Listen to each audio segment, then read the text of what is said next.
हमारे ऊपर प्रभु की कृपा है ये हम कैसे पहचाने। ये 8 लक्षण प्रकट होने लगते हैं जिसके ऊपर प्रभु की कृपा होती है। हमारे ऊपर प्रभु की कृपा है ये हम कैसे पहचाने, तो ये 8 लक्षण प्रकट होने लगते हैं जिस पर हरिजू की प्रियाजू की कृपा है। पहला, घोर अपराध करने वाले के प्रति भी दया की भावना, शांति पहला लक्षण है। भाव में भी पहले शांत भाव है। हमारे ऊपर श्री हरिजू की कृपा है, इसकी पहचान ये 8 लक्षण।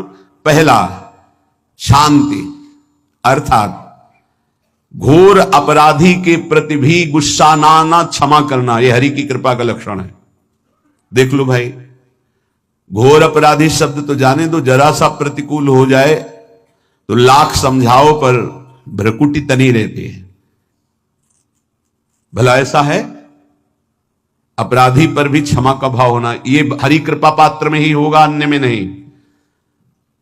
तो अगर अपने हृदय में ऐसा लगे कि ऐसा नहीं है, तो हरिजू से प्रार्थना करनी चाहिए कि कृपा करो, मेरे में सामर्थ्य आवे।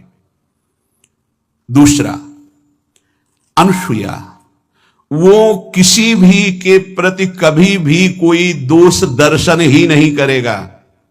दोष कथन, दोष श्रवण की तो बात जाने दो। अनुसूया, दूसरों के गुणों में दोष ढूंढना ये नहीं होता, हरि कृपा पात्र में ये नहीं होता। ये सब भजन के नाश करने वाले। जैसे पहला अपराधी पर क्रोध कर देना, तो माया ने भेजा इसीलिए था कि तुम्हारे साथ व्यवहार ऐसा करे कि तुम क्रोध करो, क्रोध करोगे तुम्हारी ऊर्जा शक्ति नष्ट हो जाएगी, अध्यात्म में जो चलने की थी। और कहीं तुमने संकल्प कर लिया तो भजन शक्ति नष्ट हो जाएगी। तो अगर भजन बल है तो गया, जरूर उसको दंड मिलेगा, पक्का मिलेगा, 100% मिलेगा, लेकिन आप खाली हो गए। ना भजन करने की वृत्ति रहेगी और ना भजन रहेगा, दोनों बात। अनुसूया, किसी के सद्गुणों में दोष देखना, गुणों में दोष ढूंढना, यह हरि कृपा पात्र में नहीं होता। ये बहुत मंगलमयी बातें हैं जिससे हमारा भजन मार्ग पुष्ट होता है। तीसरा, वो बाहर से और भीतर से पवित्र रहता है, हरि कृपा पात्र। शौचाचार का ज्ञान होना चाहिए, वस्त्र आपके पवित्र होने चाहिए, ये बाहरी जल रज आदि के द्वारा बाहरी पवित्रता। और निष्कपटता, निश्चलता, सत्य भाव, ये अंदर की पवित्रता है। अगर कपट है, छल है, असत्य है तो हृदय मलिन रहता है। भीतर और बाहर से पवित्र रहना, इसमें खास बात क्या है? भीतर और बाहर से पवित्र रहने में, भीतर और बाहर से सदैव पवित्र कौन रह सकता है? तो बोले जो पुंडरीकाक्ष भगवान श्री हरि का प्रियाजू का स्मरण करता रहता है, वो शवाभ्यंतर शुचि, वो बाह्य और अभ्यंतर दोनों से पावन रहता है।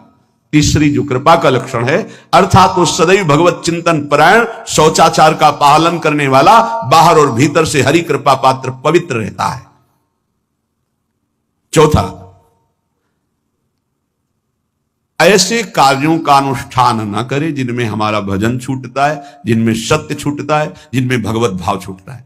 जैसे आपके ऊपर कृपा हुई, आप भगवत मार्ग में चल रहे हैं, अब आप ऐसे संसारिक कार्यों का अनुष्ठान कर रहे हैं जिनमें आपकी चित्तवृत्ति बिल्कुल भगवत विमुख हो रही, तो जीवन का लाभ क्या होगा? लाभ तो है भगवत स्मरण सहित। जैसे कल एक ने प्रश्न किया कि मैं खाता तो नहीं लेकिन मांस की दुकान में मांस बेचता हूं, होटल आदमी, क्या उचित है? ये उचित कैसे हो सकता है? तुम और भी तो व्यापार कर सकते हो। जरूरी है धर्म का पालन करने की इच्छा करते हो, धर्म आचरण करते हो, ऐसा नहीं। तो विरत बहुकर्मा, उन कर्मों से हमें विरत रहना है जो हमारे धर्म के विरुद्ध है, जो भजन के विरुद्ध है। हरि कृपा पात्र ऐसे कर्मों का अनुष्ठान कर ही नहीं सकता। अपने भजन का फल देखना भगवत कृपा पात्र की, सबको प्रदान कर देना। हिम्मत है? अपने भजन, इतनी मेहनत से किया हुआ भजन, भजन होने के बाद हे प्रभु इस भजन का फल हो, सर्वे भवन्तु सुखिना सर्वे सन्तु निरामयः। यहां तो कहते महाराज एक माला रोज आपके लिए करता हूं कि आपकी बीमारी ठीक रहे, तो शेष किसके लिए करते हो प्रभु? शेष अगर इष्ट और गुरु के लिए तुम्हारा है कि एक माला करते तो फिर इतनी माला करते तो हमें क्या होगा? सब आपको दे देंगे तो हमें क्या होगा? तभी भजन का रहस्य नहीं जाना। छठवां, अपने भजन से अपने लिए कुछ भी ना चाहना, और दूसरों की तो बात जाने दो, दूसरों से कुछ ना चाहना ये तो ठीक है, अपने भजन से अपने लिए कुछ ना चाहना है हिम्मत। देखो ये हरि कृपा पात्र में हिम्मत होती। अपना भजन अपने प्रयोग में ना लाना, इसका भी आंतरिक रहस्य है। अपने प्रयोग में आप शरीर को लेकर के बोलेंगे, अगर स्वरूप को लेकर तो प्रयोग की कोई वहां जरूरत ही नहीं, स्वरूप पूर्ण काम है, वहां कोई अभाव नहीं।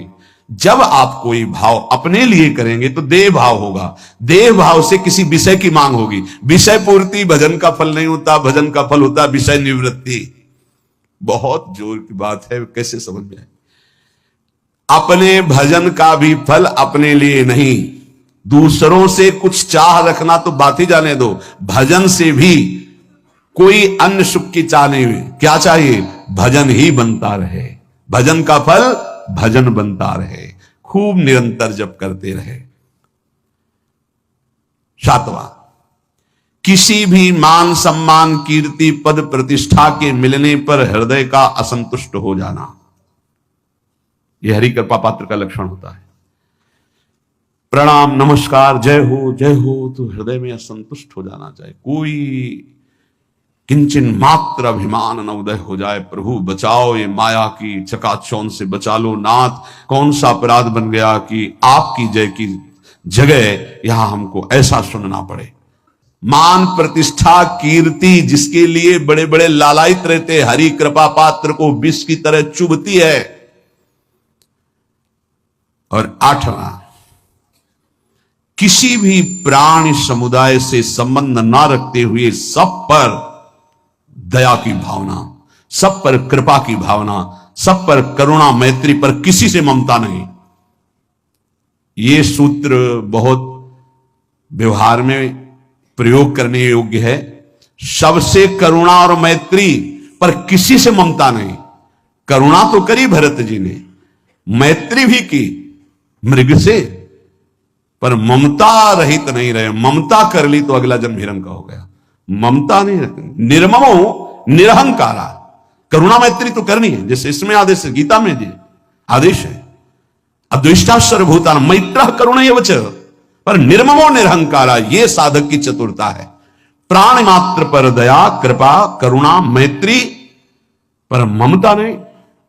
ममता किसी से, और यहां करुणा मैत्री ये तो गायब हो गई, केवल ममता रह गई है।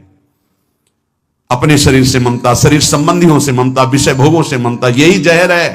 संबंध में ये ममता ही जहर है, विचारों में अहंकार जहर है, कर्मों में ये आसक्ति जहर है।